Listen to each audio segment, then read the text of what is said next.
Welcome back, Adelaide United fans. Here we are, the pitch at home. It's Jarrod here. Thank you very much to RAA for, of course, being a fantastic partner of the Reds, Starfish Developments, Conway IT, Flinders University as well. This is very exciting today because we got three young guns who each have not only worn the Adelaide United shirt, they have been part of the green and gold as well, wearing the shirts for Australia, which we love.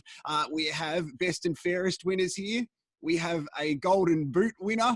And of course, we have a man who could be a male model as well. So let's talk about the man with the blonde hair and the goatee at the moment. He played 43 games for Adelaide United and scored 2 goals. Jimmy Jeggo. We got Dylan McGowan, 82 games. That's not many goals as well. And a man who played 88 games for Adelaide United in 2 stints, 20 goals as well. Craig Goodwin, welcome to the pitch at home, boys. Hey, guys. How are we? Guys, thanks for having us. This is great to have you all. All right, let's do a quick around the world check to where you are, because only one of you currently plays in Australia at the moment, but that's not the person who's in Australia at the moment. Let's start with you, Jimmy. Where are you? I'm in Vienna, so in Austria. We've been obviously in lockdown for like 5-6 weeks now, but just gone back to training. But yeah, the weather's getting nicer. It's not been too bad. Now, Dylan, you play for the team that we defeated in the A-League Grand Final, which we're actually going to be replaying tomorrow night on the socials. You now play for the Wanderers, but you're not in Western Sydney at the moment. What's going on? Where are you? I'm in Scotland. Just went back with the family. Obviously, with everything that's going on in the A-League and boys being stood down and stuff, it was just the best option for us at the moment, and just waiting it out over here with the lovely weather. And Goody, you took an offer that you couldn't refuse. Are you in your mansion, one of the 7 houses you now own, or on a yacht at the moment? Where are you, mate? No, I'm in quarantine in Melbourne. So yeah, we're lucky to get a flight out of Saudi. We were in 24-hour lockdown for about a month. And yeah, been in quarantine for 12 days and then going to get back over to Adelaide by Saturday, I think. So yeah, can't wait for that.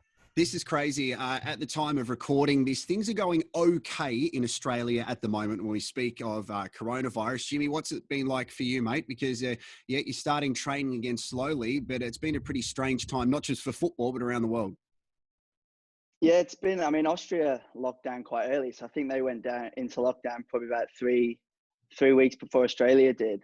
And in comparison to the countries around us, we've been all right. So they've sort of just started lifting a little bit of the restrictions last week. So they've sort of opened a few more, like what you call non-essential shops and stuff like that. And they've obviously allowed us to go back to training, but it's still quite strict in terms of like masks are compulsory anywhere you are. And obviously the social distancing still applies. So it has been a bit of a crazy time. But yeah, hopefully we're sort of starting to get back to normality a little bit, but we'll just have to see how it goes. Dylan, you've got a fair bit of extended family over in Scotland at the moment. Has it been pretty surreal as well? Because obviously you need to try and keep in touch with what's going on with your football club and the A-League in general, but you also need to look at what's going on in the city that you're situated in at the moment. Yeah, I think New South Wales is probably the worst affected in Australia sort of at the moment. And but Australia, like you said, have got a handle on it. We're starting to move in the right direction, which is important. I think probably they've handled it a lot better than what they have done over in the UK, which is kind of struggling at the bit. We're kind of in lockdown here in my house here. So only a few visitors every now and then, just dropping off food and stuff like that for the family, but just have to wait it out. And then I'll be back in Australia as soon as the A-League's back. What was it like for you, Goody? Was it basically get back to Australia as quick as you can, because a lot of the borders, especially here in South Australia, they were closed. So was it quickly pack your bags and get back? Yeah, a little bit. We wanted to leave as soon as we could, but we were left in limbo a little bit for waiting for the Saudi League to decide what they were going to do. So it took them about 6 weeks. We're in lockdown for 6 weeks. We had a curfew from 6 a.m. to 3 p.m. And then after 2 weeks, it changed to 24-hour lockdown. So we had to wait. Yeah, it was 6 weeks. We waited to hear if we could leave. And then 2 days after we were told we could leave, we managed to get a flight thanks to the Australian Embassy in Saudi, and had to fly to London. stay overnight there, and then fly back to Doha and then through to Melbourne. So it's been pretty hectic, but it's a bit more settled now. Obviously, wanted to get home as soon as we could. Just obviously with a long break, and we don't have to be back until pre-season until August. So that's 3-4 months away. So for us, it was about being back home with our families. I mean, Is that the 15 minutes? We've run out of time now. That's the longest answer ever. So are you talking private jet, Goody, or you had to go commercial with other people? No, I went commercial. Yeah. Okay. All right. Now, serious question. Poor guy. A lot of people, they think quarantine for 14 days in a nice hotel room is heaven, but is it driving you crazy? Like for people who follow you on your socials, mate, I'm sure it's not the most enjoyable time after a while. No, it's not. It's not fun. To be fair, it's very boring. We're in a room with basically it's just a small hotel room, fits a bed, no windows, no anything. Our food, we get a knock on our door for breakfast, lunch, and dinner, and you get like a small bowl of cereal and a piece of fruit, and then same for like dinner, just a small meal. We've been able to go outside for a walk once, so that was for like 15 minutes. Yeah, it's pretty boring, but we're doing okay, and there's only a few days left. All right, Jimmy, I want to ask you first, what are you watching on things like Netflix and Disney Plus? Because everyone's in lockdown at the moment. I'm smashing out Money Heist at the moment on Netflix, which I really like. What about you, mate? What are you watching? Yeah, I just finished Money Heist. I'm actually watching one Dill recommended to me a while ago called Power. Oh, Power's great. It's really good. Yeah. So I'm in season 4. It's maybe 5 years, Jarrod. I told him. Busy man. I'm a busy man. But no, I'm thoroughly enjoying that. But yeah, Money Heist I've seen. Ozark's next on the list, the third season. So yeah, they're really good. What about you, Dylan? Working my way through Money Heist now, just on the 4th season, so getting through that. But with an almost 2-year-old running about, I get maybe a couple of episodes here and there, and then that's it. So I know we will get to kid life in a second. Craig, what are you watching, mate? I just started Dexter. I think I'm a bit behind with starting it, but yeah, it seems This is good. great. Really good, apart from the ending, which is the worst thing you will ever see on television. So stick with it, though. I think I've heard you go on about this, Jarrod. No, Dexter's was there not great. a tweet about this somewhere? Yeah. Dexter's About the really, ending. really good, but the ending's a bit iffy. I was tweeting. No, that's it. Now, boys, all right, first of all, let's talk about dad life and engaged life and all this stuff, because when you arrived at the club, it was full on, Jimmy, you were this beautiful little blonde-haired boy. Dylan, sometimes we couldn't find Jordan Elsey because he was so far up your backside. And Goody, you just went from Newcastle and Melbourne Heart and talking about working at KFC. Now, you boys have all been part of Socceroos camps. Jimmy, you got a kid. Dylan, you got a kid. Goody, you're engaged. What's happening? You're all old now. How quickly does life change like that? Yeah. You go. Sorry, no, I was just gonna say when you said young guns, me and Dill sort of looked at each other like, "Poor, they were the days." But no, it's been good. But I think obviously Dill was the first to have a boy, and obviously seeing. And that was just after we left Adelaide and we were still in contact and stuff. And obviously we've got a little one now, and I think that's where quarantine's been really good. She's 4 months, and just to spend that time and sort of spend the time with the family. But yeah, things have definitely changed. Yeah, same with you, Dylan, because, mate, it's a different life when you're probably one of the younger boys at a football club and you see all the older boys with kids going, "Oh, sucked in, that's never going to be me." And next minute, there you are, Dad McGowan. Yeah. It certainly changes. I think it probably helps you with perspective on things, and helps you with football a little bit as well. You've got to be a bit more organised in terms of getting your rest and making sure you're prepared for games. But yeah, I've thoroughly enjoyed it, and I think my son's probably been at more clubs than most footballers at the moment with the career I've had. What about you, Goody? When are you going to start having kids, mate? Because you know what? You came over to Adelaide and you came home, and now you're all loved up, and are we all invited to the wedding? What's going on? Are you engaged? Yeah, probably another couple of years before kids. Yeah, I'm engaged. Oh, sorry, I didn't know. That's all right. There you go, Goody, huh? Yeah, but no, it's been good. Obviously, being in Saudi, it's a very challenging lifestyle. So it's been great having Caitlin there, and yeah, it makes it a lot easier for me. And obviously, it's a big challenge for her as well. But yeah, we're doing well and just enjoying it as much as we can. I wanted to ask about living overseas before we get to a memory from Adelaide United, because obviously all of you boys are playing or have played overseas before, and it's not as simple as you get the call up overseas and it's bang, starting 11, it's consistent football. Things change so quickly. So for some of the young Adelaide United fans watching, I'll start with you, Dill. It's definitely a full-on experience, and it challenged you mentally and also really tested you. Yeah, I've sort of had indifferent, I think is the best way to describe it, experiences overseas. I had a good one when I was younger. I was away at 16 and come back to Adelaide at 22, having played a lot of first team football and really enjoyed it.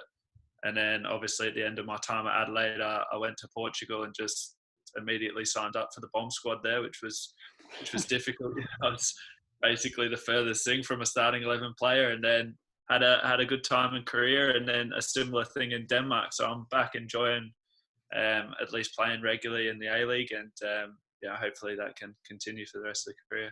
And quite similar for you, Jimmy. I mean, you left Adelaide United at the time. A couple of months later, the club won the premiership and the championship, and we're talking to our Wema Bill about this the other day. And you've got to take these opportunities, but you leave a club going through a lot of success, and then you're put through lots of tests as well, where your position's not always guaranteed. Coincidence? Yeah, I think.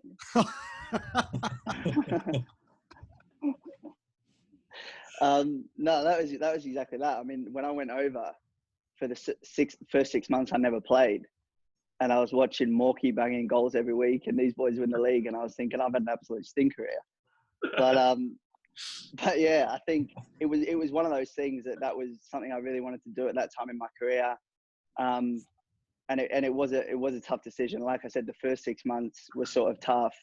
But I think it's paid off since then, and I think all the boys will attest to the fact that going overseas is definitely a real challenge, and moving club anyway is always a big risk. But to sort of make that jump to a complete different culture, there's different things asked of you. Leagues are completely different, whether it's tactically and sort of all those type of things. So I think it's a really big test, and yeah, I mean, it's something that we've all experienced and something that we all wanted to do, and I think you come out the other side a better player and a better person for it, but it's definitely a tough jump.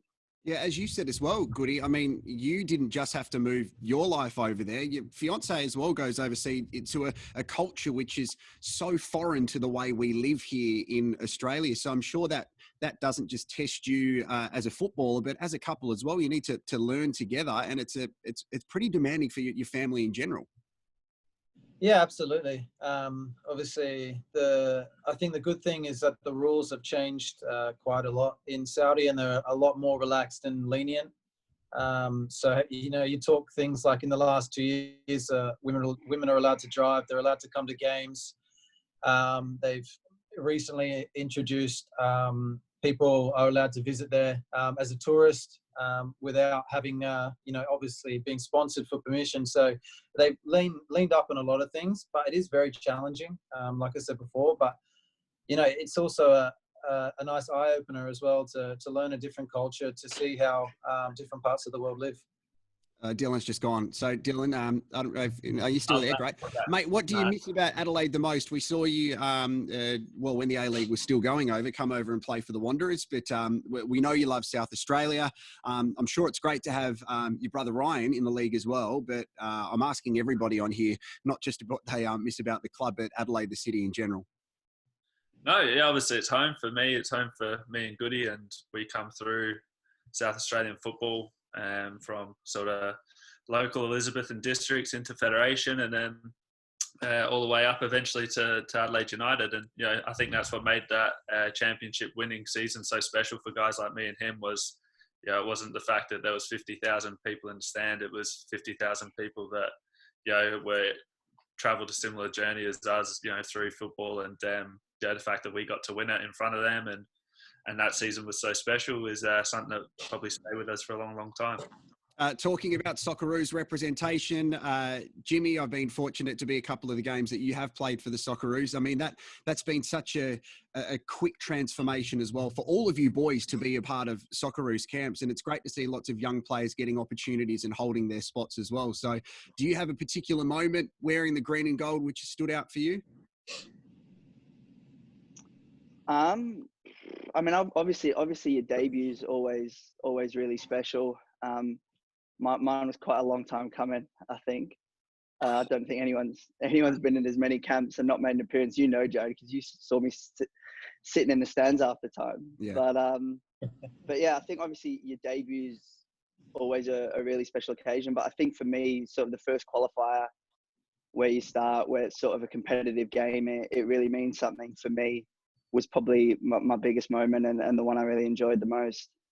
Goody, just wanted to wrap things up talking about yourself, mate, because you came back to Adelaide once Isaias left and took, I'm not sure whether it's the same amount or less than you have taken to leave the club, but you came back and you started with a bang once again. And we're talking FFA Cups, Mark Viduka medals and things like that. And you needed to follow the opportunity that was presented to you. But we know that you bought a house back here in South Australia. So is that something that you look forward to when you go, you know what, there's one day I'd like to wear the Adelaide United shirt again?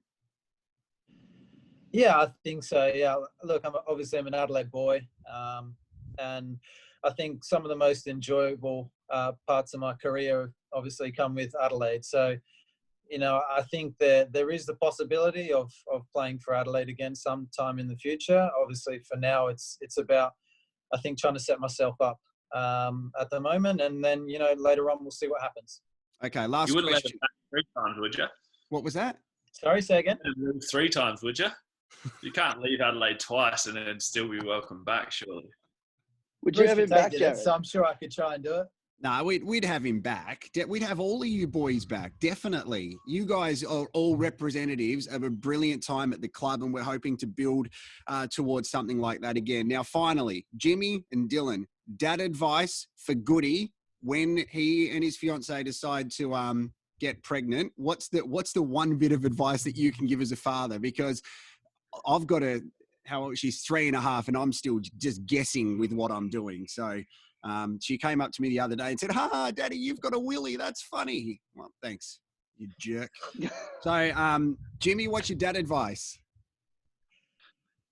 Well, if he has a girl, don't let her anywhere near Dill's son, because he's already got eyes on my little girl. So that's what, Goody, if you have a girl, stay far away from Jacob. Far away. What do you got, Dylan?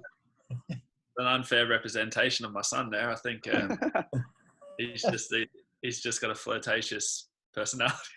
No, he's always Jimmy's daughter's videos and stuff. But no, I think just patience. You know, that's all you can do. And you know, us being relatively young still, he's got plenty of time on his side. So take it easy, Goody. Yeah, plenty of time. You like all that advice there, Goody? Yeah, it's good. Great. No, he seems really excited about it. Take it on board. All right, boys, thank you very much. Look, we know you've taken time out to do this, and it's a way that Adelaide United can reconnect and continue talking to their fans. You are all a part of Adelaide United's history. We know, Jimmy, unfortunately, you're a couple of minutes short from wearing that medallion on the grand final night, but you're a part of that campaign, mate, and you're all very important players. Hopefully, we see you all back in South Australia. Take care of your families, dad life, married life, Goody. Can't wait for you to get out of that hotel. I'm sure you are. You could probably buy the hotel, but that's totally fine. Boys, thank you very much for your time on the pitch at home, and look after yourselves, all right? Really appreciate it. Thanks, Jarrod. Cheers, Jarrod. Thanks, guys. Thank you.